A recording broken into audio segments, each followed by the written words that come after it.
सुटला कुंभेकरांच्या मैदानातला पहिला गट सुटला आणि पहिल्या गटामध्ये 3 गाड्यांच्यात लढत चालू आहे. इकडे आड्याला जायगावकर आहे, मध्ये द्वारले आणि खाल्ल्या गाड्या औंधकरांची गाडी पळते. अतिशय सुंदर अशी गाडी पळते. जवा जवा एका झोक्यात आले तवा तवा इतिहास घडवलाय. कुशेगावच्या मैदानाचा 1 नंबरचा हिंद केसरी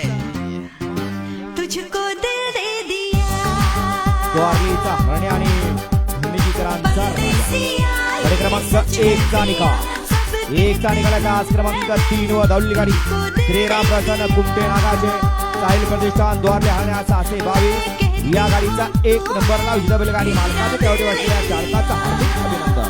प्रथमतः या ठिकाणी यात्रा कमिटीच्या वतीनं या हरण्या बैलाचं आणि हरण्या बैलाचे मालक यांचं सहर्ष स्वागत. कारण यात्रा कमिटी म्हणजे पहिल्यांदाच आमच्या मैदानामध्ये हरण्या पळाला.